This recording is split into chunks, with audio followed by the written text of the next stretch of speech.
ajaiblah karyamu. Langit pun bersuka dan bumi bersorak, umatmu berseru, Tuhan itu Raja. Bagimu segala kemuliaan, segala kehormatan, sebab Tuhan yang penuh kuasa. Bagimu segala kemuliaan dan segala keagungan, segala puji syukur bagi Tuhan. Mari kita puji Dia.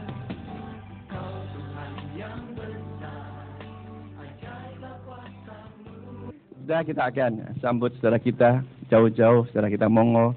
Dia akan menyaksikan bagaimana sebelum dia bertobat, bagaimana dia dibesarkan dalam lingkungan yang demikian, kemudian bagaimana dia bertobat, dan bagaimana setelah bertobat, bahkan apa itu strategi daripada para setan atau iblis untuk menghancurkan kita.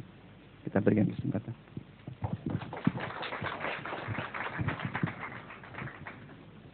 Terima kasih atas kesempatan yang telah diberikan. Selamat pagi saudara-saudara, Shalom. Sebelumnya saya akan memperkenalkan nama saya. Dulu saya sebelum Kristen, saya latar belakangnya Konghucu. Halo Tante, namanya Yules di belakang.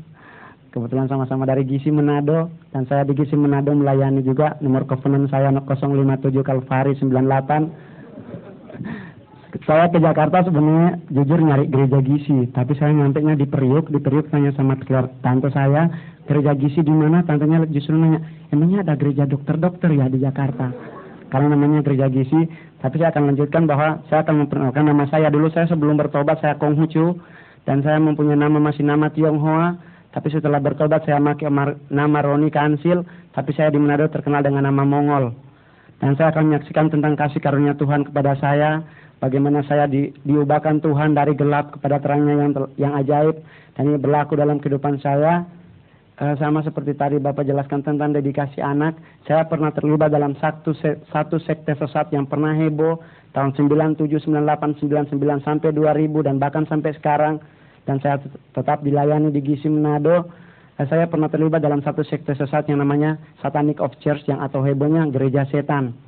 Nah, saya terlibat sini sangat lama, dan saya terlibatnya sudah dari kecil karena mama saya pernah mendedikasikan saya pada satu sekte sesat yang namanya Children of God.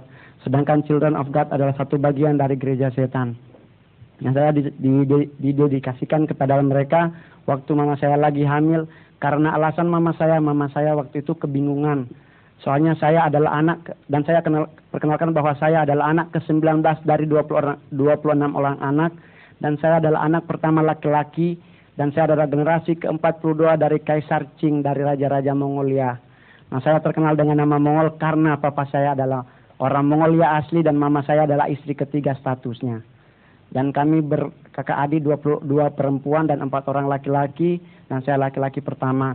Nah, waktu mama saya hamil, sebenarnya waktu itu terjadi karena orang pribumi Manado tidak menyetujui seorang dari warga pribumi kawin dengan orang Tionghoa. Karena orang Tionghoa, menurut orang pribumi, orang Tionghoa selalu nyari cian. Apa ini benar atau tidak saya juga belum bisa buktikan. Waktu itu mama saya kebingungan istilahnya, karena dari 2 blok yang berbeda di mama saya dijadikan kayak kambing guling, ditarik ke sana, ditarik ke sini, dibawa ke kampung mama, dibawa lagi ke Manado. Akhirnya mama saya netral ikut ke Manado dan ikut sekte tersebut. Waktu hamil mama saya bernasar, jika saya besar saya akan diserahkan kepada mereka, dan saya memang diserahkan. Waktu tahun 89 saya langsung ikut ritual selama 3 kali, dan saya langsung menjadi prajurit utama tergabung dalam anggota elit tim, dan kami adalah 7 jenderal utama dalam satanisme untuk basis Asia, dan saya adalah orang pertama dari Asia yang untuk menguasai satanisme. Ini saya mengalami hal tersebut, dan apa yang telah kami lakukan dalam satanisme saya akan jelaskan bahwa satanisme ibadahnya seperti orang Kristen, tapi yang aliran Pentakosta karismatik. Nah, ini setiap kami ritual, namanya ritual, kami akan lakukan satu ibadah yang namanya praise and worship. Praise and worship sama dengan ibadah Kristen Pentakosta, Semuanya fokus memuji dan menyembah, tapi yang jadi masalah di satanisme menyembahnya bukan menyembah kepada Yesus tetapi kepada Lucifer dengan memakai lagu-lagu dunia yang sekuler, yang heavy metal, yang kadang-kadang dan sering anak muda suka.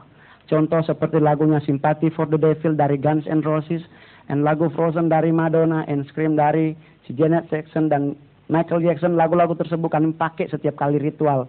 Dan apabila lagu tersebut diterjemahkan ke dalam bahasa Indonesia, itu adalah lagu tentang penghujatan terhadap Kristus. Nah, kami masuk dalam praise and worship tersebut. Jujur, dalam setiap praise and worship, anak-anak bukan hanya tepuk tangan. Jujur, anak-anak satanisme setiap kali praise and worship pasti ada loncat-loncat dan histeris.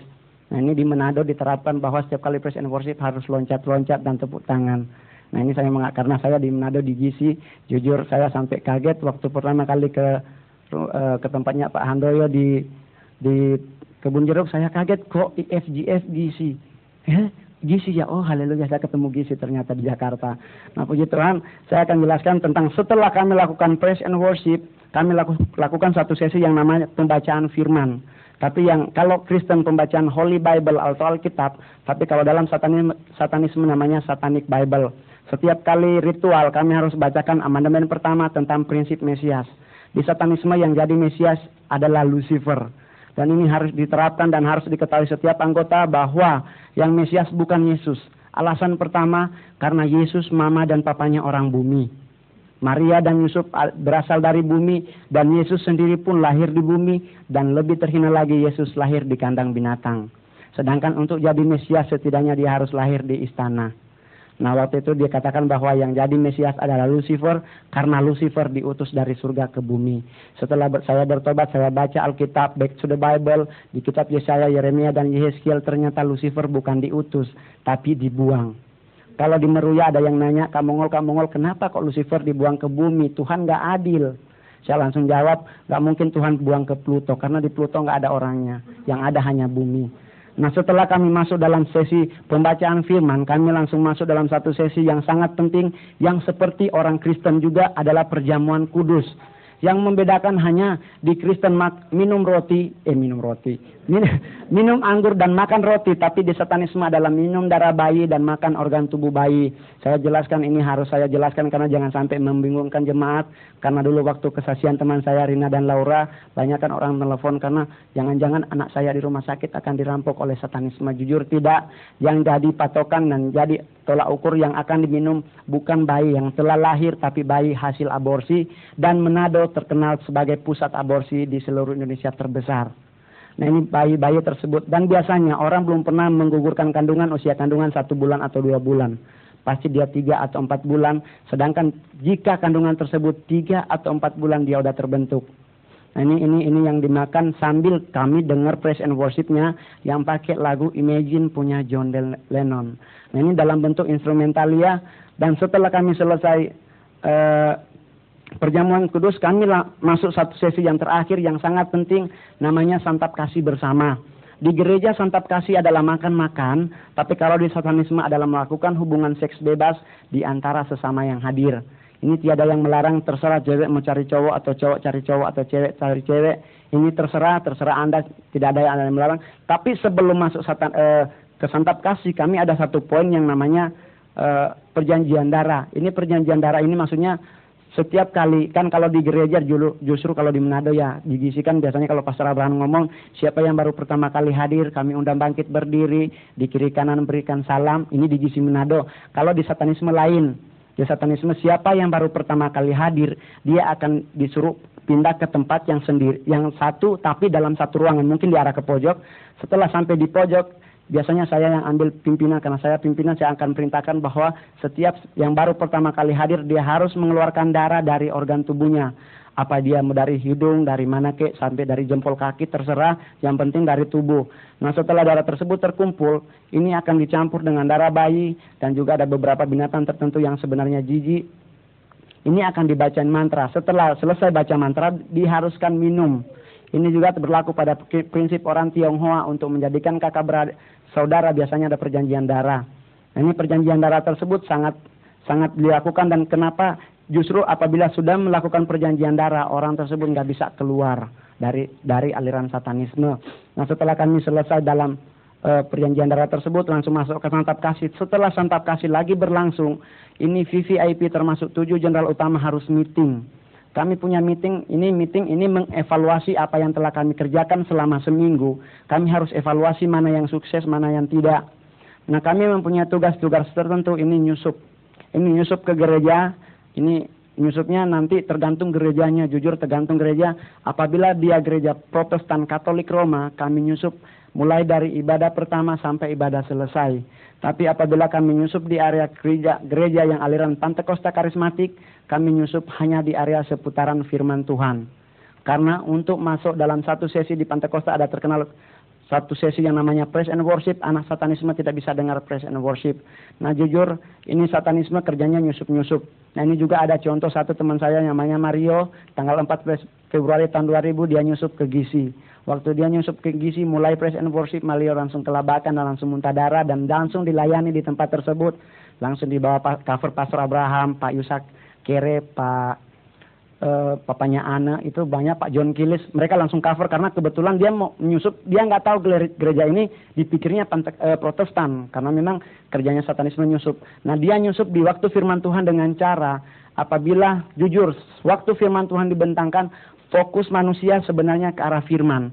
Tapi waktu masuk sesi khotbah apabila tidak ada pendoa syafaat bisa dikuasai lingkungan waktu firman tersebut. Ini bisa dilihat waktu sesi khotbah, banyakkan yang gereja, kalau gereja Protestan atau Katolik, 100% yang dalam gereja, 70% pasti tidur. 30% ngerumpi, 20% ngerumpi, yang lain nggak tahu pada kemana, lain udah pasti yang 5% mungkin ada yang dengar, tapi kebanyakan 70% pasti tidur. Ini kenapa? Karena memang satanisme dia akan lakukan dalam alam spiritual, di alam roh, dia tawan pikiran orang. Nah, selain kami menyusup dalam area firman Tuhan, kami juga ada nyusup kalau dalam KKR. Ini selain kami ke gereja, ke persekutuan, kami juga ada nyusup-nyusup di KKR. Di KKR ini kami nyusup pada area altar call. Nah, waktu altar call saya hafal sekali apa yang sering hamba Tuhan katakan bahwa siapa yang belum terima Yesus secara pribadi, kami undang maju ke depan, taruh tangan kananmu di dada, tangan kirimu angkat ke atas. Ini kan kalau di altar call. Nah, waktu di altar call, anak satanisme juga ikut-ikutan altar call. Bahkan kalau perlu, bahkan sering, kadang-kadang juga taruh tangan kiri di dada, angkat tangan. Karena untuk berdoa orang yang di altar call itu lama, karena hamba Tuhan nunggu, masih ada nggak yang mau datang.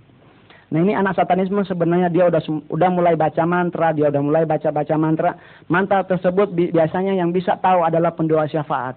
Kalau pendoa syafaat peka, dia akan lihat sepertinya ada satu cahaya yang terfokus, dia akan berbentuk jadi bulat. Dan waktu bulatan tersebut utuh, dia akan pecah. Yang pecahan ini akan kena ke orang-orang yang di altar call, orang-orang tersebut akan rebah, tumbang. Nah, yang jadi masalah kadang-kadang hamba Tuhan tidak peka bahwa orang tersebut tumbang dalam satanisme. Hamba Tuhan sering menyangka itu tumbang dalam roh. Nah, waktu tumbang dalam roh, hamba Tuhan sering tidak pernah melayani. Karena dipikir itu udah Roh Kudus yang bekerja. Padahal apabila dia tidak dilayani, anak satanisme udah nunggu di luar. Dan orang tersebut udah gampang jadi anggota baru. Nah, kami juga punya target selain menyusup ke gereja, ke KKR, kami juga punya target membunuh hamba Tuhan. Membunuh hamba Tuhan ini maksudnya terserah dia, apa dia masih muda atau udah tua, yang penting dia melayani dalam pekerjaan Tuhan, itu udah termasuk kategori hamba Tuhan, dia harus dibunuh. Tapi dibunuh bukan secara fisik. Kalau di Amerika bunuh fisik memang berlaku, tapi untuk basis Asia bunuh secara roh. Jika hamba Tuhan tersebut dari aliran Pantekosta Karismatik, dia harus diusahakan dibunuh rohnya. Ini contohnya di Manado ada banyak hamba Tuhan yang kaliber Pantekosta Karismatik, dia dijatuhkan oleh satanisme dalam roh selingkuh. Dia udah punya istri tapi punya simpedes, simpanan perawan desa. Ini hamba-hamba Tuhan tersebut banyak di Manado. Dan yang paling gampang saya minta maaf, saya tidak akan pernah melecehkan satu gereja. Tapi jujur, jika kami nyusup di gereja Protestan Katolik Roma, kami tidak pernah merasakan satu perlawanan dari gereja tersebut karena kami merasa gereja tersebut cetek. It's not the power, jujur, dan saya mohon maaf kalau memang ada yang mau tersinggung, silakan nanti berurusan dengan Tuhan. Nah, ini kami lakukan hal tersebut, kami membunuh secara fisik, secara roh. Kalau Amerika berlangsung secara fisik, bahkan ada beberapa hamba Tuhan yang sudah mati oleh satanisme. Nah, ini kami punya kerja-kerja tersebut, dan kami juga punya target utama menjadikan Manado sebagai basis satanisme terbesar di wilayah Asia. Kenapa tidak Singapura? Di Singapura ada Konghi. Konghi ini pendoa, dia hamba Tuhan yang orang Manado bilang Haleluya Cafe yang sangat dahsyat. So, kalau di Korea Selatan ada Paoyong Icho, kami nggak bisa nyusup kami nggak bisa buat satu tempat yang dikuasai oleh orang-orang karismatik Pantekosta. Karena di Korea Selatan yang berkuasa si Paoyong Icho, di Manado Protestan yang berkuasa. Nah ini yang jadi masalah, justru gereja-gereja cetek yang berkuasa dalam satu lingkungan tempat. Nah tempat ini akan dijadikan target karena Manado, gereja-gereja di Manado banyak. Mau nyari gereja Betel ada berapa puluh, ada Yehuda, ada Betania, ada Advent Suara Pembaharuan, Advent Pembaharuan, ada Advent Hari Ketujuh, ada banyak gereja lah. Sampai ada Gisi, ada lagi Gilgal, banyak pokoknya gereja. Bahkan di Novotel 3 lantai ada gereja semua, ada lantai yang berbeda-beda. Ini di Manado jadi basis utama karena Manado Kristen paling solid yang ada di Sulawesi Utara di dunia, tapi yang justru pegang peranan adalah orang Protestan. Nah, ini hal-hal tersebut kami target dan saya jelaskan bahwa saya bertobat. Saya akan ceritakan saya bertobat. Saya tidak pernah lupa tanggalnya, tanggal 14 Februari tahun 97 dan setiap tanggal 14 Februari adalah hari penginjilan satanisme terbesar. Karena tanggal 14 Februari banyakkan anak muda nongkrong di mall. Jujur, karena Valentine Day, biasa anak muda ke mall dan kalau perlu dia pakai seragam pink-pink, kalau perlu sampai gigi diwarnain pink. Ini anak-anak muda akan di mall. Tak saya waktu itu jujur saya ke mall karena saya harus cari 3 jiwa baru. Saya akan dibayar 500.000 bonus. Tapi saya mempunyai gaji dalam seminggu 1,5 juta. Nah waktu saya pergi mau masuk ke mall, sebelumnya saya sudah merasakan ada seseorang yang mempunyai power yang belum pernah saya temui pada hamba Tuhan yang ada di Manado. Dia punya satu kekuatan yang belum pernah ada.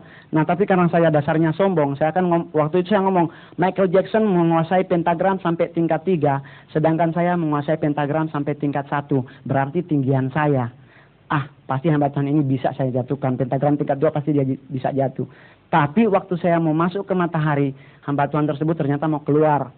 Dia seorang wanita, dia sekarang udah umur 46 tahun. Dan dia sangat cantik, tapi dia kalau di Manado terkenal dengan tukang bongkar dosa. Nah waktu saya ketemu dia face to face, tapi nggak deket, tapi ada jarak tertentu. Dia di pintu keluar, saya mau di pintu masuk yang agak ini di matahari ada dibatasi jalan buat mobil lewat. Nah waktu saya lihat dia, saya belum pernah merasakan ketakutan seperti itu. Jujur saya dari kecil belum pernah takut. Mama saya umur 7 tahun pernah pukul mama saya. Itu umur 7 tahun sampai mama saya pingsan seharian penuh. Ini kenakalan saya dari kecil, bahkan nenek saya harap maklum orang Tionghoa kalau yang keluar dari bangsawan kan telapak kakinya kan kecil karena dari kecil udah dipakein sepatu besi. Nama nenek saya tuh kakinya kecil, nah ini saya bisa pukul nenek saya kalau nggak dikasih duit. Nah ini saya bobrok. Nah waktu saya ketemu, saya belum pernah merasakan ketakutan tersebut dan waktu saya ketemu saya langsung ambil posisi saya mau nyerang dia. Waktu saya serang, saya mulai baca mantra dari yang cetek-cetek sampai pentagram tingkat 3. Hamba Tuhan tersebut tidak pernah kalah-kalah. Bahkan sampai pentagram tingkat 2 pun hamba Tuhan tetap berdiri, nggak takut. Waktu pentagram pertama saya mau hafal, saya mau pakai, udah pertengahan ilmunya, mantranya udah tengah-tengah hilang dari pikiran dan udah nggak bisa saya ingat lagi. Saya berulang kali, saya usahakan diulang lagi, saya mau ingat-ingat apa, tapi tetap tidak bisa. Nah waktu saya tidak bisa tersebut, saya langsung ambil keputusan untuk lari secara fisik. Waktu saya mau lari secara fisik, ini istilahnya saya mau lari memang dengan kekuatan sendiri. Posisi saya kaki kiri di depan, waktu itu saya nggak pernah lupa kaki kiri di depan. Waktu kaki kiri di depan, waktu saya mau siap-siap lari, saya belok bisa. Saya bisa lihat samping, muka, depan, belakang bisa. Tapi yang jadi masalah kaki nggak bisa. Sepertinya ada satu kekuatan yang sangat luar biasa yang menahannya. Bahkan saya bantu pakai tangan pun kaki nggak bisa diangkat. Waktu sambil angkat kaki ini berusaha untuk angkat, saya langsung mewek.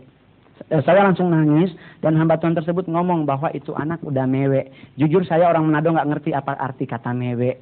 Saya Desember tanggal 7 tahun 2000 barusan saya ke Jakarta, saya nanya di Tanjung Priok, tante apaan tuh mewek? Ternyata mewek nangis. Nah saya nggak tahu apa arti kata mewek. Saya mewek waktu itu dan waktu mewek saya langsung rebah. Saya rebah sekitar jam 3 sampai setengah 4, kira-kira di seputaran jam tersebut. Saya sadarnya udah di dalam kamar. Hamba Tuhan tersebut lagi praise and worship dan waktu dia praise and worship, yang saya pertama lakukan adalah pegang kepala. Karena kebetulan lantai matahari, lantai dasarnya itu kalau secara tukang, dia perbandingan 1:1. 1 sak semen, 1 sak pasir, berarti keras. Nah waktu saya sadar, saya pertama pegang kepala. Jangan sampai mungkin bocor atau bengkak. ya sebesar bakpao atau gimana, ternyata tidak. Waktu saya dengar praise and worship-nya, saya langsung ketakutan dan saya langsung merasakan ada satu, kayaknya ada duri yang menusuk-nusuk dalam tubuh saya, dan saya langsung ambil sifat untuk semedi, sikap semedi, dan saya berusaha baca mantra tetap tidak bisa. Saya langsung lari, dan puji Tuhan setiap kali saya bersaksi saya selalu lihat pintunya seperti depan, pakai kaca yang nggak ada penghalangnya. Nah saya waktu itu langsung lari, saya tabrak kacanya seperti ini pintunya, karena kebetulan hamba Tuhan tersebut numpang di rumah orang kaya. Nah waktu saya lari, saya tabrak kaca, saya udah bisa lari. Saya jujur, saya lari waktu 10 meter pertama saya masih bisa lihat kiri kanan saya berubah. Maksudnya saya bisa lihat, saya lewati rumah tersebut. Tapi waktu mau deket-deket 50 meter, hamba Tuhan tersebut kemungkinan tahu, dan saya tahu pasti dia udah tahu saya udah lari. Dia naik ke lantai 4. Di lantai 4 tersebut dia doakan saya sambil tengking dalam nama Yesus. Waktu di 50 meter tersebut, saya lari pakai tutup mata. Setelah saya buka mata, ternyata saya nggak pernah lari-lari. Saya hanya lari-lari di tempat. Lihat kiri kanan rumah ini terus. Maksudnya orang bilang, gila tuh nih orang. Lari memang, padahal jujur saya SMA kelas 1 sampai kelas 3 juara lomba lari. Tapi waktu lari 50 meter nggak bisa lari jauh. Saya lihat, loh. Nah akhirnya dia bawa saya, diambil oleh penduduk syafaat, dibawa ke lantai 4. Waktu di lantai 4 dia ngomong seperti ini. Saya nggak pernah lupa ngomongnya, dia ngomong begini. Iblis, engkau tahu di kitab Matius 4 ayat 1 sampai 11, pencobaan di padang gurun, engkau pernah melakukan satu demonstrasi, engkau membawa Tuhanku dari padang gurun, engkau bawa sampai bubungan bait Allah. Setelah di bubungan bait Allah, engkau suruh loncat. And then sekarang saya suruh engkau loncat ke bawah. Maksudnya dia nyuruh saya yang loncat, karena mungkin dia dendam sama iblisnya, dia suruh saya loncat. Waktu saya melihat ke bawah, saya langsung nangis, dan saya ketakutan, dan saya langsung dilayani pelepasan pada jam 8 malam sampai jam 11 malam. Di area jam-jam tersebut saya muntah pertama, pelepasan pertama, saya keluar darah dari mulut dan telinga, dan keluar kertas HVS hitam dalam bentuk terbakar tapi utuh. Ini keluar semua kertas tersebut. Setelah dilihat ternyata mantra, dan selama 8 bulan saya dikarantinakan, nggak boleh ketemu manusia, maksudnya nggak boleh ketemu orang lain selain hamba Tuhan tersebut, sambil belajar firman Tuhan. Dan mendekati 8 bulan terakhir saya pelepasan, keluar antena dari kepala. Dan ada banyak hamba Tuhan pejabat ngomong bahwa dia udah pernah kelilingi dunia ini, udah pernah ke Jepang, belum pernah lihat manusia keluar antena, biasanya robot kalau di Jepang. Tapi ini kok manusia ini, antena ini memang keluar, dan ini namanya transmitter. Transmitter itu adalah penerima berita dari satanisme, dimanapun kita berada kita bisa tahu ada apa. Ini transmitter tersebut hilang, dan waktu 8 bulan dia langsung serahkan saya ke Yayasan Hosana, dan dia pesan saya untuk melayani, untuk masuk gereja yang ada apinya. Nah saya langsung masuk Pantekosta, awal-awalnya gereja Pantekosta, karena saya sekalipun belum itu. Nah waktu saya pertama kali masuk GISI, saya ingat sekali hamba Tuhan yang waktu itu Pak Daniel Hanafi. Saya ingat sekali Pak Daniel Hanafi, waktu lagu pertama yang dinyanyikan lagu Alpha dan Omega. Itu kalau nggak salah di kaset Kota Tercinta kalau tidak salah, dan saya punya kaset-kaset kota-kota ini. Kalau yang belum, Kota Blessing, City of Blessing belum ada.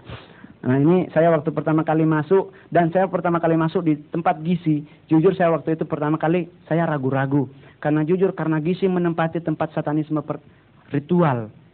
Satanisme udah ketahuan, mereka pindah. Nah GISI make. Waktu saya pertama kali masuk, saya darah Yesus berkuasa, ini gereja beneran apa gereja setan ulang ini? Karena memang GISI make tempat satanisme dulu, ritual. Tapi puji Tuhan saya lihat di dalam, oh nyanyinya lagu-lagu, oh haleluya, bukan. Nah saya melayani, dan saya tetap, kalau sampai sekarang saya tetap di cover oleh pendua-pendua syafaat dari GISI Manado, kayak Kak Arthur Kawung, Kak Arista Manambe, dan pendua-pendua yang lain, sama Mucin Marta. Karena Ibu Marta saya panggil Mucin, karena kebetulan orang Tionghoa, sama-sama Tionghoa manggilnya Mucin. Nah ini saya bertobat, dan saya akan jelaskan beberapa poin penting di waktu yang singkat ini. Pertama, tentang kelemahan satanisme. Ada 4 poin utama yang jadi kelemahan yang harus diketahui oleh orang-orang Kristen. Jujur, target satanisme bukan orang tua. Yang para orang tua bersyukur nggak jadi target. Yang jadi target utama adalah anak-anak muda, karena Lucifer tahu di akhir zaman yang akan bangkit bukan orang tua, justru yang bangkit teruna-teruna muda. Nah dia tidak ingin anak-anak muda tersebut melayani Tuhan, dia ingin bawa ke jalannya dia. Nah ini saya 4 kelemahan tersebut saya akan jelaskan dengan ya sesingkat-singkatnya. Yang paling pertama ditakuti satanisme adalah praise and worship. Nah ini yang nggak bisa. Bahkan anak satanisme jika nyusup dalam satu gereja, dia harus berusaha semaksimal mungkin jangan sampai dengar praise and worship. Karena kadang-kadang jujur teman saya yang namanya Mario, dia nyusup di gereja, dia salah masuk. Dia pikir nggak ada praise and worship GISI. Ketangkep dia di situ. Waktu itu saya sebenarnya udah mau datang, tapi waktu udah di lantai 1 Novotel, ada Kak Stanley Daminusa ngomong, Mongol, jangan ke atas, dilarang Pastor Abraham, nanti transfer roh. Karena saya dari satanisme, dia juga dari satanisme, takutnya ketemu. Saya juga manifestasi, dia juga manifestasi, bingung di sini nanti melayani dua orang yang berbeda. Dan waktu itu saya langsung gak jadi naik, dan waktu itu kebetulan di Manado ada acara satanisme yang terbesar tanggal 14 Februari, dan sempat Mario buka mulut. Nah waktu itu langsung ada doa semalam di GC, karena doa semalam tersebut GC langsung nyerang. Nah ini biasanya pembawa syafaat yang tahu. Nah ini saya jelaskan bahwa yang paling pertama ditakuti adalah praise and worship, dan kita tahu dasar Alkitabiahnya adalah Yosua 6, dan Mazmur banyak tentang kekuatan kedahsyatan kuasa praise and worship. Kalau Yosua 6 itu tentang Yosua merobohkan tembok Yeriko, nggak pakai rudal skat tapi hanya mengelilingi selama 7 kali sambil praise and worship. Yang kedua adalah firman Tuhan, dan jujur saya banyak menjatuhkan hamba Tuhan lupa firman. Hamba Tuhan, padahal firman Tuhan itu punya kekuatan, tapi hamba Tuhan lupa. Karena udah saking ketakutan. Karena kalau orang Pentakosta ketemu anak satanisme kan pasti dia histeris. Dalam nama Yesus kuria lama. Haleluya Tuhan. Biasanya seperti inilah tipe-tipe orang Pentakosta karismatik kalau ketemu satanisme. Padahal kekuasaan dahsyatnya firman Tuhan itu punya. Kalau kita pasti tahu Matius 4 waktu Tuhan Yesus dicoba iblis, dia nggak pakai tengking dalam nama Yesus karena dia sendiri yang Yesus. Dia hanya katakan ada tertulis di kitab Yohanes 1 ayat 1, di kitab Ibrani 1 ayat 18-19 bahwa Injil itu adalah kekuatan Allah, dan di Ibrani itu adalah bahwa firman itu bagaikan pedang bermata dua. Nah jujur saya bisa tahu karena saya memang minta hikmat dari Tuhan karena saya terlibat di sini. Di mana Alkitabiahnya hal tersebut saya dapat dari Tuhan, dan bukan hanya itu, saya juga karena di Manado ikut SPOP, Sekolah Pertumbuhan Orang Percaya. Saya udah kelas 2. Kan Anda pasti berubah, nah ini saya udah kelas 2 lah, udah lupa, tapi nggak selesai. Kelas 1 udah selesai, kelas 2 nggak selesai karena keburu berangkat. Nah ini hal pertama tersebut adalah pertama present voice, kedua tentang firman Tuhan, dan ketiga adalah kuasa anak darah anak domba Allah, Holy Spirit, dan dalam nama Yesus. Di dua ini yang kuasa darah anak domba Allah dan Holy Spirit paling ditakuti. Nggak ada tandingannya, maksudnya nggak ada yang lain. Tapi kalau dalam nama Yesus, anak satanisme kadang-kadang nggak takut. Jujur, anak satanisme kalau setiap kali ditengking orang pakai dalam nama Yesus, kadang-kadang dia cuma ketawa. Jujur teman saya satu dilayani di gereja Gemim Saitun Rano Tanah Wiru di Manado, ditumpangkan tangan hamba Tuhan dari gereja Protestan, waktu teriak dalam nama Yesus, ini si Immanuel nonjok hamba Tuhan tersebut, 2 gigi depan copot. Karena not the power, karena mungkin hanya sebatas ngomong. Karena kita bisa tahu kan di Kisah Para Rasul 19, anak Skewa melakukan pelayanan pelepasan, kan juga tengking pakai nama Yesus. Iblisnya nanya, Yesus mana? Yesus ini saya kenal. Paulus saya tahu, Yohanes saya kenal, tapi kalian Yesus mana? Jujur siapa yang sering nonton SCTV 4:30 sore itu ada Cabelita, papanya kan Yesus juga Yesus. Di Filipina juga Yesus banyak, Yesus mana dulu? Nah hal tersebut, dan yang terakhir, poin yang terakhir yang paling ditakuti adalah Efesus 6 ayat 11-20 tentang selengkap senjata Allah. Sedangkan untuk selengkap senjata Allah ini nggak sembarang pakai, ada syaratnya. Contoh, ini saya dapat langsung bahwa contohnya jika orang tersebut belum selamat, belum lahir baru, istilahnya belum bertobat, belum terima Yesus secara pribadi, dia belum selamat, dia minta ketopong keselamatan, makainya terbalik. Untuk jatah mata dipakai di belakang. Nah ini kalau orang kan butuh syarat, dan yang paling ditakuti di selengkap senjata Allah adalah pedang roh. Pedang roh tersebut kadang-kadang setiap kali kami serang hamba Tuhan pedang rohnya 1 meter, punya kita 3 meter. Kapan hamba Tuhannya menang? Karena hari Minggu doang dia baca firman Tuhan, hari Senin, Selasa, Rabu sampai Sabtu dibiarin nonton Victoria. Nah ini hal-hal tersebut sangat penting, empat hal tersebut, dan saya akan jelaskan juga karena saya harus sampai jam 12 mungkin. Ada hal tertentu yang mungkin pendoa syafaat kadang-kadang peka. Contoh masalah mengcover. Biasanya kalau kita doa semalam atau biasa kan kita doa begini, Tuhan tutup bungkus kami yang ada di sini. Dalam nama Yesus, amin. Amin. Memang dia ditutup bungkus Tuhan, tapi dia lupa yang di rumah, anak dan istrinya. Iblis akan nyerang di mana yang lowong. Dan ini juga biasanya saya di Manado jelaskan, dan di GC Manado diterapkan bahwa sebelum masuk ibadah, harus doa dulu, doa peperangan. Karena jujur kita pasti tahu penguasa roh di udara ini namanya Maria Rosa, yang lagunya adalah Santana. Santana ada satu judul lagu yang namanya Maria Maria, ini adalah Maria Rosa. Dan kalau Maria Marguela penguasa bawah itu lagunya si Blondie. Blondie ada satu band Blondie yang cewek nyanyinya. Lagunya judul Maria. Maria ini memuji yang Maria Marguela. Maria Rosa di gereja sekarang di Jakarta ada satu gereja yang ada patungnya Maria Rosa. Saya nggak akan ngomong karena mungkin akan tersinggung, tapi kalau mau bisa 4 mata. Ini tentang Maria Rosa. Biasanya ini orang-orang Kristen, Pentakosta atau orang-orang pendoa syafaat biasanya bisa merasakan begini. Waktu kita praise and worship, kalau memang praise and worship tersebut tidak ada halangan, kita bisa rasakan sepertinya nyampe ke takhta Yesus. Tapi waktu kadang-kadang kan kita kalau dalam praise and worship sepertinya tertekan. Karena yang nekan ini si Maria Rosa. Nah ini di Gisi Manado sebelum masuk praise and worship, dia harus ikat dulu doa peperangan. Ikat ini karena iblis tahu bahwa apabila kita punya penyembahan sampai ke takhta Yesus, itu bagaikan rupa yang berbau harum.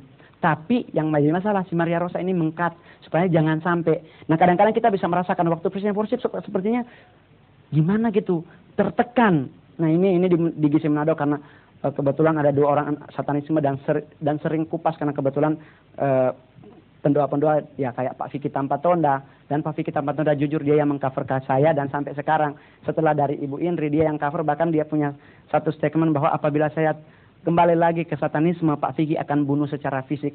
Pak Vicky ngomong lebih baik ngana mati daripada ngana ke gereja setan, karena kebetulan Pak Vicky orangnya keras. Nah, ini hal-hal tersebut, bahkan saya pernah rambut pirang, Pak Vicky ngomong sama dengan rambut setan. Karena kebetulan saya pirang waktu itu, tapi puji Tuhan dalam hal seperti ini sangat peka. Dan biasanya di Gisi Manado memang dilakukan sebelum masuk praise and worship diikat dulu. Nah ini bisa juga kayak Robert Jalon kan pernah ngomong di bukunya bahwa waktu kita minta sesuatu kepada Tuhan, Tuhan udah mau jawab. Dan dia udah kirim malaikatnya untuk bawa ke kita. Mungkin kita minta mercy. Mercy dari surga udah datang. Yang jadi masalah waktu dari surga udah datang, dihalang-halangi si penguasa di udara. Akhirnya 30 malaikat melawan satu malaikat balik ke surga. Yang datang ST20.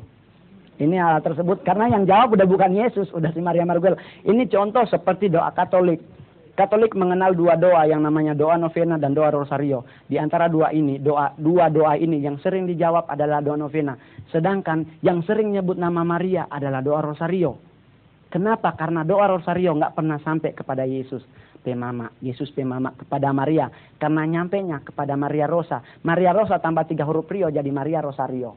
Ini hal-hal tersebut sangat penting supaya pendoa-pendoa syafaat makin peka. Dan anak satanisme jujur nggak bisa nyusup dalam satu gereja yang punya pendoa syafaat. Di Manado kalau di Gisi kita ada pendoa syafaat yang standby di belakang sampai berkat. Yang anak-anak satanisme nyusup di altar call tadi biasanya karena pendoa syafaatnya lengah. Karena pendoa syafaat mikir kan udah firman Tuhan, udah khotbah, udah habis, kita udah selesai. Padahal sebenarnya di altar call juga harus di cover. Karena kalau tidak, ya seperti tadi tumbang-tumbang tapi bukan dalam Roh Kudus. Nah ini di Manado pernah kalau nggak salah yang dari ujung pandang, hamba Tuhan dari ujung pandang, waktu altar call dia udah doakan orang kedua, dan dia tahu sepertinya ada penyusupan, dia langsung nanya, pendoa syafaatnya mana? Di belakang lagi ngerumpi. Karena udah selesai, padahal dia pikir udah selesai. Padahal jika terjadi serangan seperti ini, jangan berdoa, jujur jangan berdoa. Langsung ambil gitar, kalau memang ada gitar, praise and worship, pasti kalah. Nah ini banyak hal-hal tertentu yang sangat penting, dan bagaimana di poin-poin terakhir 10 menit terakhir, bagaimana satanisme mencari jiwa baru. Ini merupakan kelemahan orang Indonesia. Karena Indonesia memegang teguh prinsip budaya timur. Anak satanisme nyari jiwa baru, pergi ke mall. Jujur nggak pernah door to door, nggak pernah. Dia selalu nyari ke mall dan dia akan ajak orang-orang tertentu untuk ikut ritual. Tapi bukan ngomong ritual, yuk ibadah yuk. Tapi yuk makan dulu, makannya bukan di Amigos yang agak minggir got sedikit, bukan di restoran yang 20.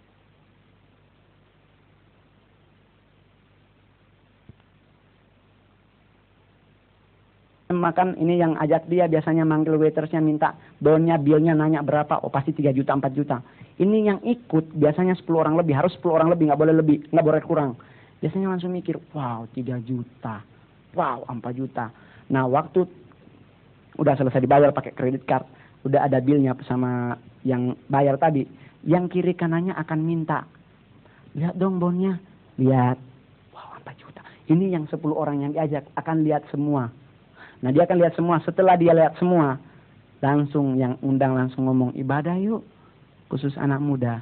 Dia nggak bisa nolak karena udah dibayarin. Mau nolak nggak enak. Nggak mau nolak juga nggak enak, maju kena mundur kena. Akhirnya dia ambil poin, oke, saya akan ikut sekali. Padahal di sekali itu nggak bisa keluar karena ada perjanjian darah tadi. Dan selain makanan tersebut, ada juga yang prinsip scanning. Ini kalau scanning biasanya anak satanisme pakai cincin tertentu yang gambarnya pentagram. Ini pentagram adalah bintang segi 5 yang setiap sudut bintang tersebut tajam. Waktu ketemu orang, sebelum ketemu cincin memang sah seperti ini. Tapi waktu mau ketemu orang diputar ke belakang, so ini bintangnya udah di belakang. Waktu mau salaman, dia sengaja agak ditarik supaya luka. Nah, ini setiap sudut tersebut akan ada darah. Darah tersebut akan dilap pakai tisu dan setelah dilap akan dibawa ke tempat ritual, dibacain mantra.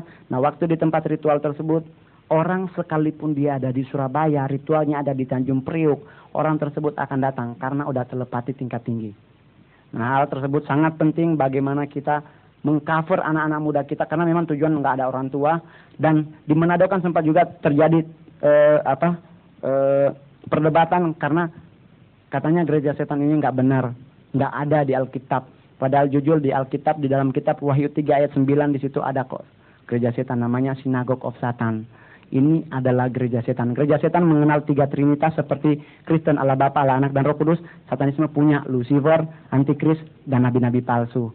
Nah, ini mereka akan putar balikan fakta firman Tuhan, dan di sisi-sisi terakhir saya akan menjelaskan sampai sekarang orang-orang tua masih percaya tentang kejatuhan manusia yang di versi kitab Kejadian manusia jatuh dalam dosa, yang dikutuk ada 3, Adam, Hawa, ular. Padahal ini pengajaran Children of God dan Saksi Yehova. Jika kita balik ke Alkitab, yang dikutuk hanya ular, Hawa, dan tanah. Adam tidak kena kutuk. Ini pengajaran Saksi Yehova yang sebenarnya setiap kali menginjil bawa Alkitab. Tapi ditulis luarnya Holy Bible, di dalam udah amandemen. Tentang prinsip hedonisme. Nah, hal tersebut sangat penting dan kita orang-orang Kristen harus tahu bagaimana kita harus mengalahkan. Nggak usah sampai tengking-tengking praise and worship aja is okay, udah bisa parit tunggal langgang. Mereka, dan puji Tuhan sampai sekarang saya tetap melayani, dan saya rencana dari Manado target utama untuk sekolah Alkitab, tapi saya nggak sempat ngomong sama Pastor Abraham karena saya berangkatnya mendadak. Tapi saya akan telepon ke pastor bahwa saya udah masuk gizi di Jakarta karena selama ini nyari gizi nggak ketemu. Katanya di Cilincing nggak tahu sampai Bogasari nggak ketemu.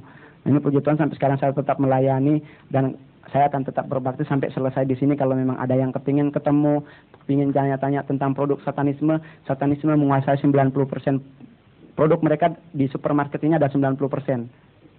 Supermarket menjual produk satanisme 90% produk satanisme di supermarket dijual. So kita sebagai orang Kristen bagaimana? Apakah kita akan balik ke Saman Batu kalau nyuci rambut pakai santan?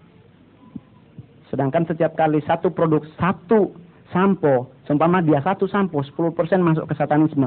So bukan cuma narkoba membuat orang ketergantungan, sampo pun bisa. Kalau kita udah cocok pentin, kita nggak akan beli lain dong, kita pasti akan pentin.